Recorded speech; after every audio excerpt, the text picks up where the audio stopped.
Okay, this is gonna be a nice one. I can feel it.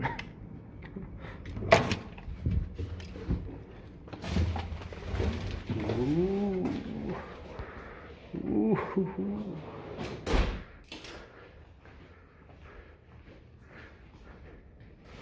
Ooh. Ooh. Ah. Wow. Ooh, wow. Oh.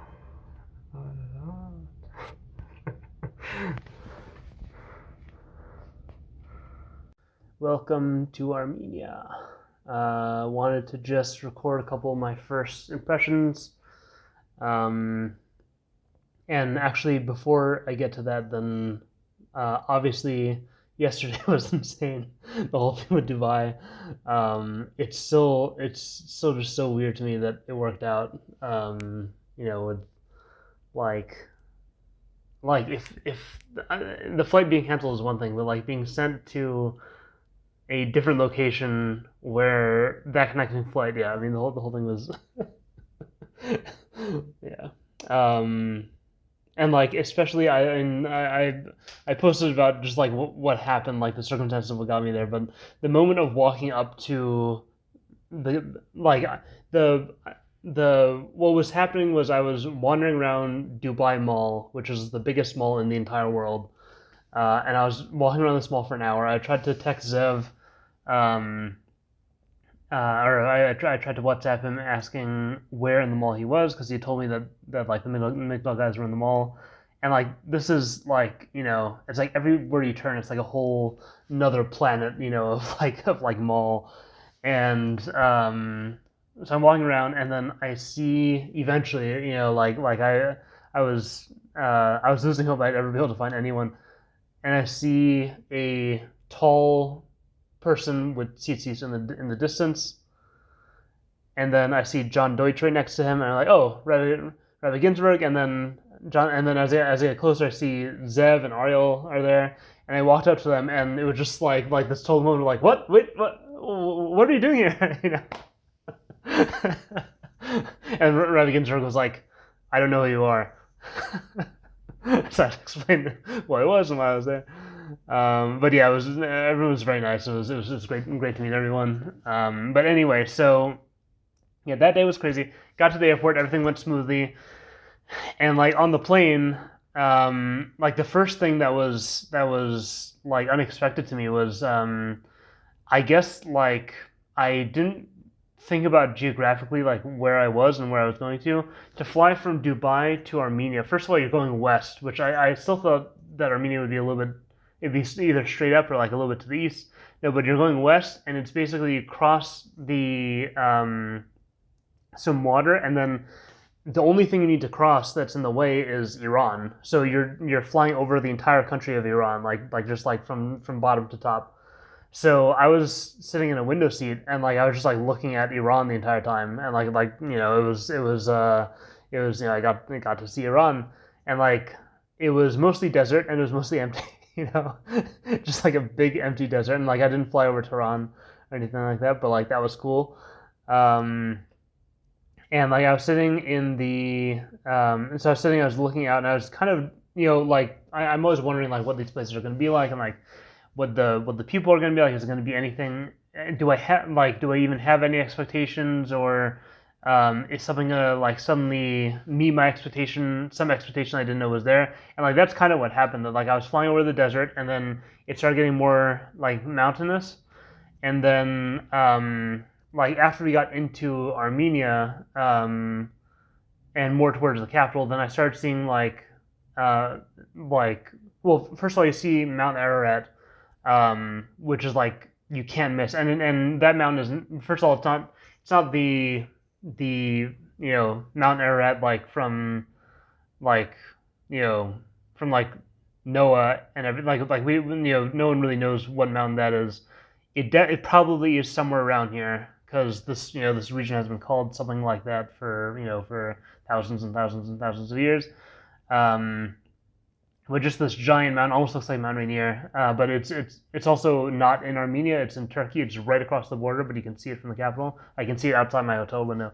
So you see that, and then it's like suddenly there's mountains in the distance and then flat green land.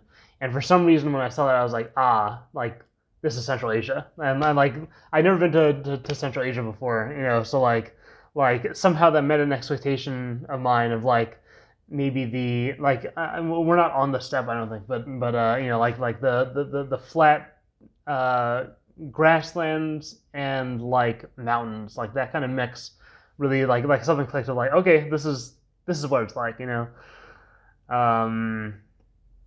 Yeah, and then we landed and got to the hotel and everything, and like the just like driving through the capital on my way to the hotel,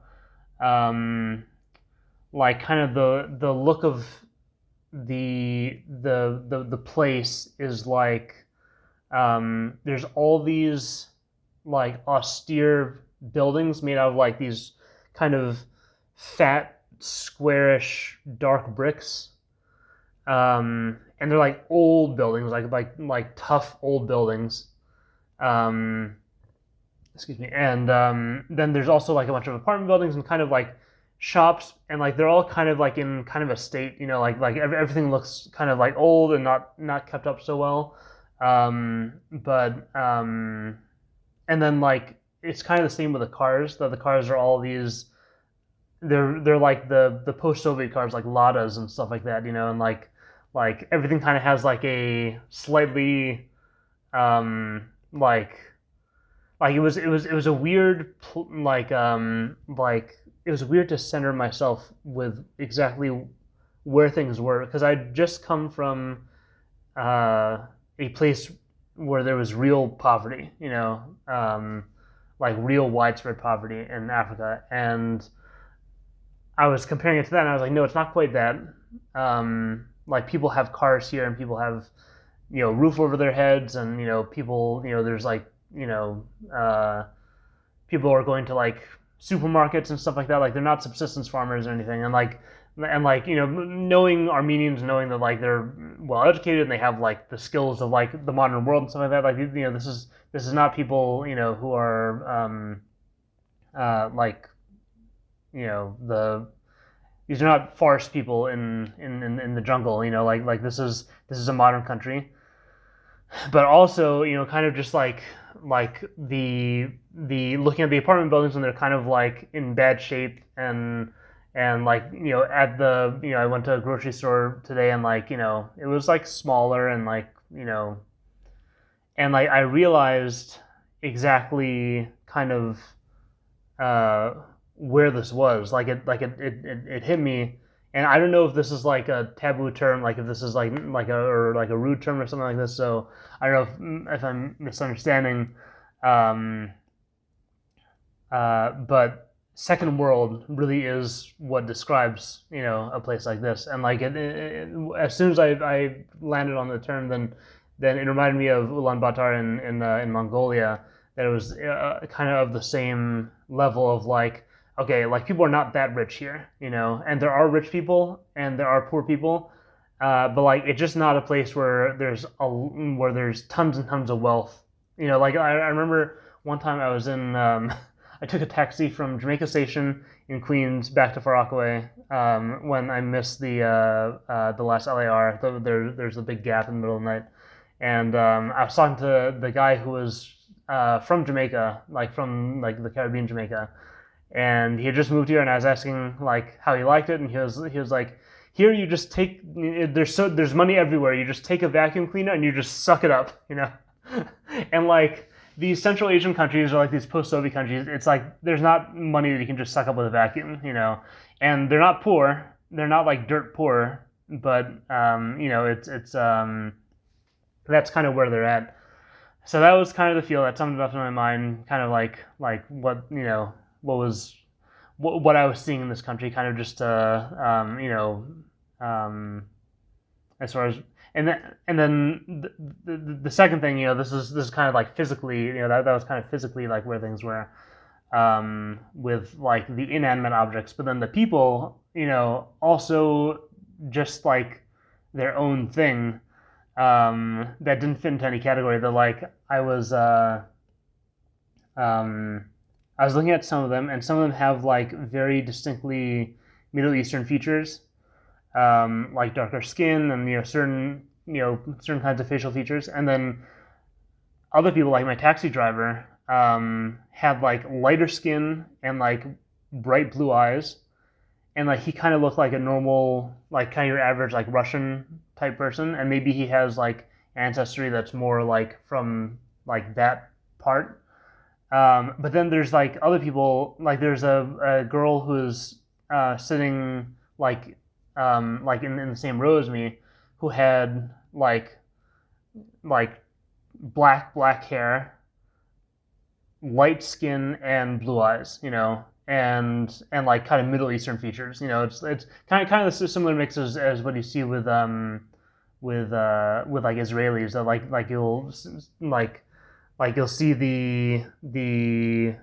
you'll see like mostly Middle Eastern on some people, and then like a couple like very like Ashkenazi kind of features, So like that was kind of like what I was picking up on, but also just like they just have their own look. Like if you think probably of people watching this, then if you think of Bukharians, which are probably the only Central Asian like population that like we as Jews like interact with like on a semi-regular basis, like the facial features don't really fall into any category. They're their own thing. And it just, like there's no reason that should be surprising. It's just that as Americans, we don't interact with that many Central Asian people. Like how many, Kyrgyz or Turkmen people do you just like run into on the street in America? And then I have to mention this because this is, wait, let me find it. This is, I was looking at a couple articles. One of them, because I was just curious, just like what people think of this. One of them was about how, it was interesting, it was about how it took like kind of official workings, like actual legal proceedings, for Armenians to be recognized as white in America. Because like America didn't know what to do with them, and like the ruling was based on things like if a normal person saw them on the street, then they would think that they were white, or they act like white people, like all these like kind of archaic that era of America type things. Like people don't know what to do with them, and like you look at these people and like you can't say that they're white, but like they are at the same time, like they are Caucasian, like they're more Caucasian than like white people, because we're in the Caucasus Mountains, like this is so it's just confusing. But I found this other article, and like I'm not making fun of this. I think this is pretty awesome as like a national feature. It's also just something that you can't mistake when you're here. And I found this feature called Everybody Knows, spelled N-O-S-E, the Armenian feature you simply can't avoid. And it was published in this thing called the Calvert Journal. And it's this article, it says, adorning the face of many an Armenian celebrity, and some say a measure of worth, the sizable schnoz is at once a source of national pride and shame. And it's by this Armenian person who talks about how like Armenians apparently had, so I'm just going to read this paragraph because it's good writing, but it's also just interesting. But like this is like the best writing I've ever seen about like something like this. So just listen to this. The Armenian nose is a unique phenomenon. Anthropologists have ascertained that its mean length is 58 millimeters, second worldwide only to the Kurds. But it isn't just the length that's boastworthy. Large, meaty, expressive, the Armenian schnoz takes up fully half the Armenian face. When an Armenian with a truly Armenian nose is angry, The lightning rod of his nose conducts electric wrath down from the storm clouds of his eyebrows. But if that Armenian's in a good mood, and even more so if he's in the throes of laughter, his grinning nose will sprawl across his entire face, exuding positivity and friendliness. The Armenian nose is no less capable of expressing astonishment, admiration, expectancy, fear, resolve, and any other emotion. And like it's like this giant article about how like Armenians like have like this very distinct nose, and like that is something that I was looking for something about this just because it was it is very distinctive. It's not just like the side, like it is it's a certain shape, and I feel weird talking about it just because as a Jewish person like the whole thing is definitely fertile ground for for offending and stereotyping in like in like an awful way. But like reading this article, it says, fact is, Armenians love their noses. It's what helps them nose out their compatriots abroad. Yeah, quite an article. But yeah, so like that's just like another just interesting thing here. So so the only thing I did today was I went grocery shopping, and then I went to the market, which is called the Vernissage. And I was actually thrown off by how quiet it was. Like I was not prepared for a marketplace that was not like a chaotic like war zone. And I think I actually literally got screwed over more than I did like in the crazy bitter back and forths of like people dragging you this way and that way of like the Rwandan market. Like this one, everyone was like really quiet, and I think like it just threw me off, and I ended up paying more than I should have for some things. But it was interesting, and like the types of things that they sold there. I'll include a video, but like it's you really do get a sense of like that Central Asian cultural vibe, so that was really cool. And yeah, tomorrow is the history tour, so I'm gonna be going to some museums and stuff with a guide, and yeah, that's it. So those are my first impressions.